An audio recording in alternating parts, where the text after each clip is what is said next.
If you look back at my ChatGPT history, you would think I got my associates in trichology and cosmetic chemistry, babes, because I be in them ingredients.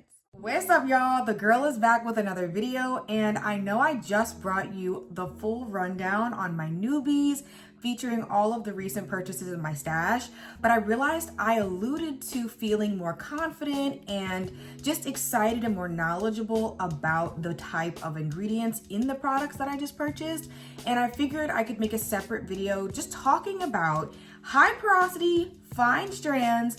What are the ingredients that work for me? So let's go ahead and get into it.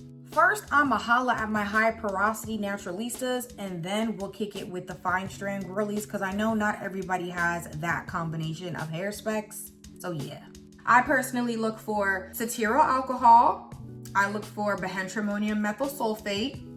I can do a real good panthenol, okay? I personally feel like my hair does better with shea butter than it does with coconut oil.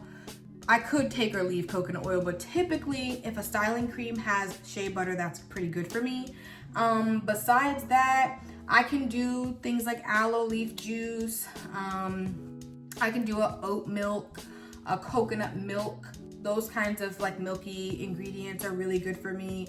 And of course, amodimethicone, cyclopentasiloxane, dimethicone. Those are 3 different types of silicones that work really well. Of course, you have different levels, right? Dimethicone is going to be like your highest, heaviest hitter. Now, the middle layer is amodimethicone, at least in my experience. And then the lightest layer is cyclopentasiloxane, which is the pretty much, baby, it is like a silk scarf, honey. It's really just a nice little layer. It's part of the super skinny, at least the ones that they sell at Marshall's, like the after stock ones. It's the first ingredient of this product, and it is what I like to put in my deep conditioners because it's really like a vapor. It vaporizes off the hair. So if I put super skinny on my hair, or if my hair was blow dried and I put super skinny on it in the morning, the next morning, typically I'm not gonna feel that slipperiness because it's kind of evaporated off the hair. I have really become an ingredient nerd. Do you hear me? If you look back at my ChatGPT history, you would think I got my associates in trichology and cosmetic chemistry, babes, because I be in them ingredients. Now, let's talk about the ingredients that don't work so well for me as a high porosity naturalista. I really think the only one is soybean oil. Baby, I think because soybean oil is number 1, highly comedogenic, meaning that it seeps into the pores and can cause breakouts, acne, etc. And number 2, my cuticles are naturally open. If I use a product that has soybean oil, I feel like it literally just runs down my hair, into my scalp, onto my skin. Absolutely terrible. It's a no-go for me, and I definitely say it's something to look out for because I've had wrecked skin from using products with soybean oil. The other things that I would mention, I think, around ingredients is more so formulation. If it's got water, cetyl alcohol, and then goes right into, you know, avocado oil, jojoba oil, marshmallow roots, slippery elm. Girl, that is a breath of fresh air. That's a walk on the beach. You know what I mean? That's a round of applause. That's not moisture. It's not gonna do anything for me. I need decadence. Because all of those ingredients are great. I just really need some of those heavy hitters that I told you about in the beginning of the video in there first, right? I need to be able to pair the cetyl alcohol, the BTMS, you know, the glycerin, tasteful glycerin, you know, the shea butter with some of those lighter ingredients like slippery elm, marshmallow root, etc.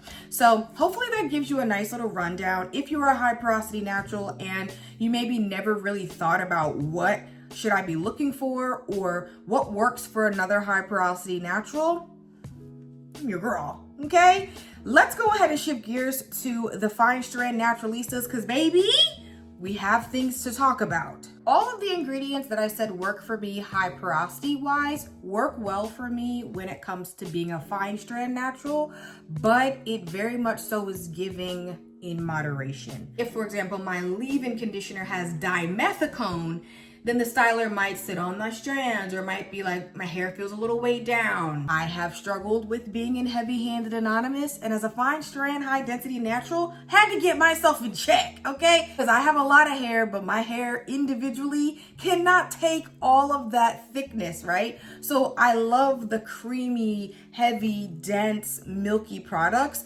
but too much absolutely can lead to kind of flurries, or it just doesn't have anywhere to go, because the strand is like, babes, I needed moisture, but you're suffocating me. Formulation is key as a fine strand natural, because, for example, my hair enjoys shea butter mixed into a styling product or whatever, but for example, I could not use raw shea butter on my hair as a sealant. My fine strands would be cooked. Okay, same thing. If it's a product and it's water and goes right into shea butter, usually that's going to be a little bit too much in the formulation for me and can weigh my hair down. However, when we get water, cetyl alcohol, shea butter, or water, glycerin, shea butter, or water, aloe leaf juice, shea butter. If shea butter is the top 3, 5, I usually feel like I can, work it in my moderation and make it kind of work for my hair. It's a good sealant. It's helpful for my twist outs and braid outs to last a little bit. It does work well for me, but because I have fine strands, I have to be mindful of where it is. Similarly, for the high porosity kind of element of my hair, there's really only one ingredient that slap boxes with me on the fine strand part of the spectrum, and baby, that is castor oil. I feel like raw castor oil is what I was gravitating to when I was early in my natural hair, kind of journey, because of me being high porosity. But me being a fine strand natural, castor oil is like dredging my hair. Like, it is so thick, it is so oppressive. My strands can literally find themselves being weighed down. It's like they're shackled, okay? So raw castor oil is absolutely out. Now, when it comes to castor oil in certain styling products, I can handle it, especially if it's like mid to lower layer.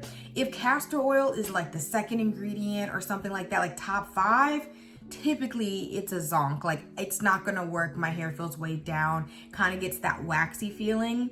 And so I guess working my way back in the wash day process, I really try to avoid castor oil in my deep conditioners, especially because it's a sealant and it's so heavy. If I use castor oil in a deep conditioner, it just kind of shuts the block down. And you guys know I like to use silicones in my deep conditioner, but like I mentioned, the main silicone I use is the cyclopentasiloxane, which is extremely light. So I try to make sure that even though I like a little decadence, a little something left behind, it's not really competing with the other elements that I'm gonna be using to style. So yeah, y'all, I hope this video proved valuable for those of you who are high porosity in the chat, or maybe you are fine strands in the chat, or maybe you are a mixture of both, like myself.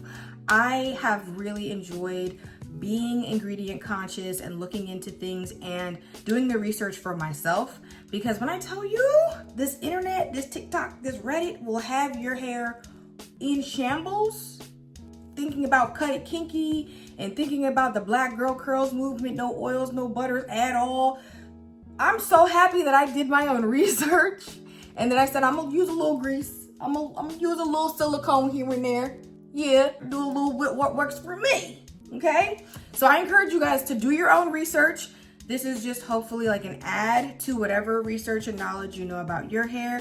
One thing I like to say is, if it was tasty for you, if it was valuable for you, go ahead, tuck that away, put that in a little front pocket, chew on it.